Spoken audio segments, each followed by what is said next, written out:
नमस्कार दोस्तों आज हम एक ऐसे लॉ के बारे में बात करेंगे जो लॉ अगर हमने समझ लिया और ठीक से अप्लाई किया तो हम अपना टाइम बचा सकते हैं, हम अपनी प्रोडक्टिविटी बढ़ा सकते हैं, हम अपनी इनकम बढ़ा सकते हैं, हम अपनी सेविंग्स बढ़ा सकते हैं, हम अपनी लाइफस्टाइल बढ़ा सकते हैं। तो आइए दोस्तों, आज हम बात करेंगे पार्किंसंस लॉ के बारे में।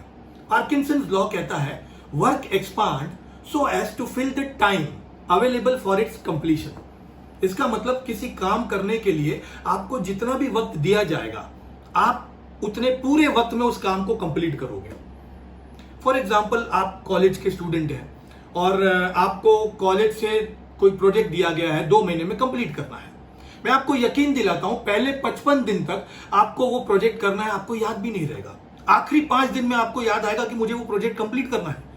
आपको स्ट्रेस आएगा, टेंशन आएगा, पैनिक आएगा और आप रात रात बैठ करके भी वो प्रोजेक्ट कंप्लीट करोगे लास्ट 5 डेज में। इसे स्टूडेंट सिंड्रोम भी कहते हैं। स्टूडेंट सिंड्रोम मतलब शुरुआत के 55 दिन आपने कुछ भी नहीं किया, लास्ट मोमेंट पे आप स्ट्रेस में आ गए, स्ट्रेस में आकर के आपने काम कंप्लीट किया। इवन बिजनेस में, सेल्स में बहुत जगह पे यही चीज अप्लाई होती है। फॉर एग्जाम्पल, आप सेल्स में हैं और आपको आपका मिनिमम एक टारगेट होगा। मान लीजिए आपको पूरे साल भर में ₹1,00,000 कलेक्ट करना है। आप क्या करेंगे? बहुत कम लोग हैं जो शुरुआत में ही वो ₹1,00,000 कलेक्ट कर लेंगे।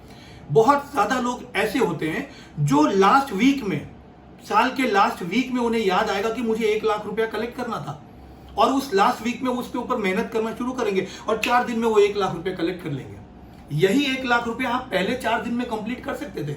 बाकी के 360 दिन में आप कुछ और काम कर सकते थे, लेकिन ऐसा अक्सर नहीं होता है। तो दोस्तों, हमें अगर ग्रोथ करनी है तो हमें इस पार्किंसंस लॉ को ब्रेक करना होगा, हमें पार्किंसंस लॉ को ओवरकम करना होगा। कैसे ओवरकम कर सकते हैं? पहला तरीका है, हमें डेडलाइन सेट करनी होगी। जो काम हमें साल भर दिया हुआ है कोई काम कंप्लीट करने के लिए, लेकिन हमें पता है कि ये काम अगर मैं 4 दिन या 5 दिन में कंप्लीट कर सकता हूं तो मुझे डेडलाइन देनी है अपने आप को। मुझे हर हफ्ते की एक डेडलाइन दे सकता हूं। अपने आप के लिए डेडलाइन सेट कर लो। एवरी वीक, हर वीक मुझे इतना इतना इतना इतना काम करना है। सेकेंड चीज, हम अपने आप को चैलेंज कर सकते हैं कि मैंने जो 1 वीक का मैंने डेडलाइन दिया है अपने आप को, तो मुझे अपने आप को चैलेंज करना है कि अगर मैं नहीं कर पाया तो मैं अपने आप को पेनल्टी करूंगा। तो अपने आप को चैलेंज करना है हर मोमेंट में, अपने आप को इंसेंटिव देना है। अगर आपका काम हो गया, 1 वीक का जो आपने टारगेट लिया हुआ, 1 वीक में आपका काम हो गया, तो आप अपने आप को शाबाशी दे सकते हैं, पैम्पर कर सकते हो, अपने आप को इंसेंटिव दे सकते हैं। इस तरीके से आपको डेडलाइन सेट करनी है हर काम के लिए। It is always better to set a deadline then not to set a deadline. अक्सर मैं देखता हूं मैक्सिमम लोग बिना डेडलाइन के काम करते हैं। वो कहते हैं जब काम होगा हो जाएगा।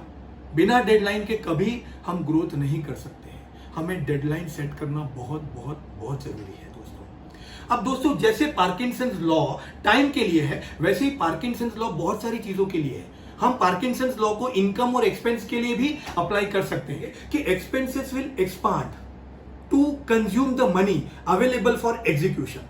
इसका मतलब यह हुआ कि जैसे जैसे हमारी इनकम बढ़ेगी वैसे वैसे हमारे उसी रेशियो में हमारी एक्सपेंस भी बढ़ेगी।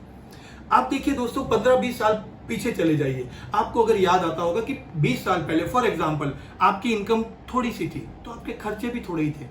आप एक स्कूटर में खुश थे, फिर जैसे जैसे इनकम बढ़ी हम स्कूटर पे से कार में आ गए, जैसे जैसे इनकम बढ़ी हम कार से बड़ी कार में आ गए, हम छोटे घर से बड़े घर में आ गए, बड़े घर से और बड़े घर में आ गए। हमने बहुत सारे EMI पाल लिए, हाउसिंग EMI, गाड़ियों का EMI, हमारे खर्चे उसी लेवल से बढ़ते गए। आप देखिए, आज के 20 साल पहले हम जो सेविंग करते थे आज भी लगभग वही सेविंग कर रहे हैं, जबकि हमारी इनकम 4 गुना या 10 गुना बढ़ चुकी है ऑलरेडी। इसमें भी दोस्तों हमें पार्किंसंस लॉ को ब्रेक करना बहुत जरूरी है। जनरली इसमें लोग क्या करते हैं, income minus expense is equal to savings, लेकिन पैसा बहुत कम बचता है या बचता नहीं है। तो हमें इसमें पार्किंसंस लॉ को बीच में डालना होगा, हमें ब्रेक करना होगा ये लॉ। कैसे ब्रेक करेंगे? इनकम माइनस सेविंग्स, हमें जितना भी सेविंग करना है, जो हमारा टारगेट है, income minus savings is equal to expense. अब इसमें भी अक्सर लोग कहते हैं कि अगर हमने सेविंग कर दिया तो हमारे पास एक्सपेंसेस के लिए पैसे ही नहीं बचेंगे, तो हम क्या करें? तो दोस्तों, मैं उन लोगों से सिर्फ एक सवाल पूछना चाहता हूं। अगर आप जॉब करते हो और आज आपके बॉस ने आपसे कहा कि आपकी सैलरी रिड्यूस हो गई है 35% से, तो क्या आप वो जॉब छोड़ दोगे? नहीं छोड़ोगे। आप 35% रिड्यूस हो गए तो उस सैलरी में घर खर्च चलाने की पूरी पूरी कोशिश करोगे। आप पैसे ही करोगे, आप जॉब नहीं छोड़ोगे। आज आपको वही करना है, अपने आप पर कंट्रोल करना है, पार्किंसंस लॉ ब्रेक करना है, पहले सेविंग करना है, फिर जो पैसा बचेगा उसे एक्सपेंसेस में डालना है। दोस्तों, अगर हमने इस तरीके से पार्किंसंस लॉ का यूज करके पार्किंसंस लॉ को ओवरकम किया टाइम और मनी के लिए, तो हमारे पास टाइम ज्यादा बचेगा एक्स्ट्रा काम करने के लिए, एक्स्ट्रा पैसा कमाने के लिए। हमारे पास सेविंग्स ज्यादा बचेगी। टाइम और सेविंग्स दोनों चीज को अगर हम ऐड कर लेंगे तो हमारे पास एक्स्ट्रा पैसा बचेगा एंड दुनिया की कोई ताकत हमें अमीर बनने से नहीं रोक सकती है। दोस्तों, अगर आपको मेरा ये वीडियो, मेरा ये पॉइंट ऑफ व्यू अच्छा लगा हो तो मेरे इस वीडियो को शेयर करें, लाइक करें और सब्सक्राइब जरूर कीजिएगा। धन्यवाद। Thank you.